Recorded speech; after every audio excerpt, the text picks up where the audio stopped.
Hello, it's Terry from Backdoor Quilts. It's Sunday and I'm sewing in my jammies.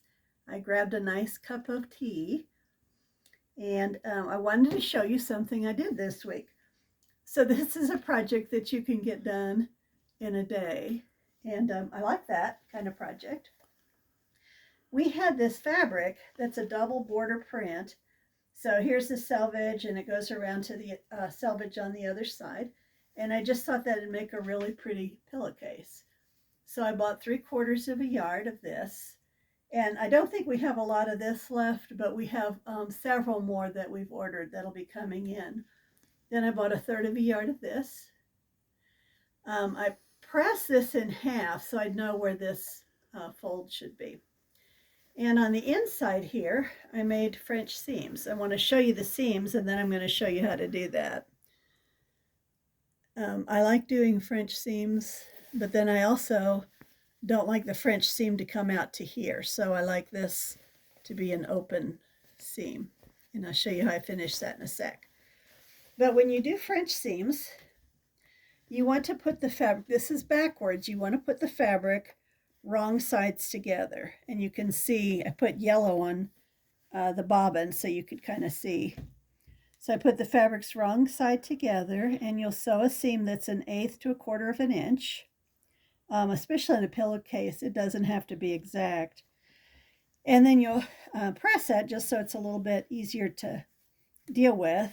And then you can press it like this too. And then you're going to sew another seam that's 1/4 to 3/8 of an inch. So this is where I sewed the second seam. And I sewed it part way so you could kind of see. So that's going to encase the first seam.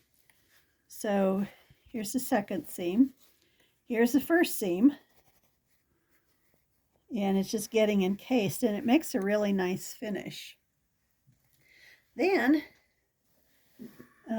I sewed the band.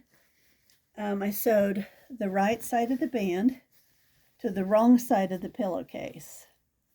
And that gives me a chance to bring it around this way. And I press this underneath and I'm going to top stitch it. And that'll make it real easy. I have a way that I like to press these. It's you can eyeball it, but sometimes that's a little hard. So we have this tool at the shop called a hot hammer, and it feels like felt, and it kind of clings to the fabric a little bit. We have this shape, which is nice because it has a curved edge, like for pockets. And then we also have one that looks like a ruler. So I put this down where I think it's about 1/2 inch, and then I'll fold this up. And that wasn't quite 1/2 inch, so I can fold it up a little more. And then it kind of clings, see?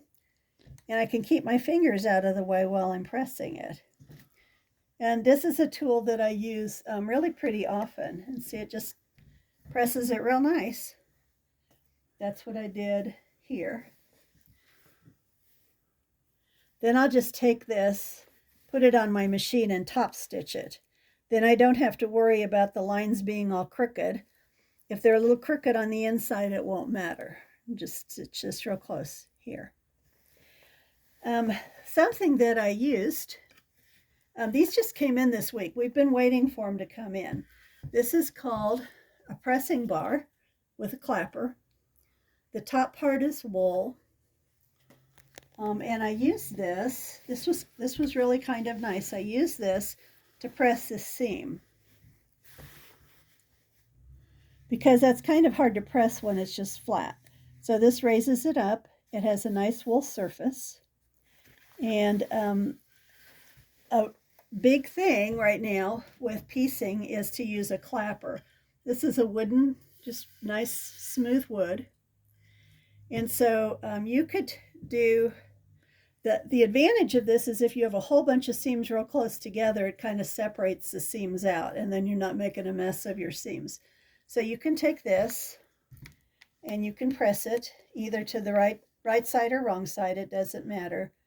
I mean, either on the right or wrong side. And then you can put this down and you can use the clapper and it flattens the seam out. It doesn't have to take a real long time. It can be pretty short, but look how flat that seam is. Our sample maker, Charlotte's been using a clapper, and it makes the seams really, really flat. So this is a new one. A bunch of us have had these unordered. We've been waiting for them to come in. We were very excited about this. So I hope you get to sew. Pick a real fast project so you can have a lot of satisfaction getting it done. Bye-bye.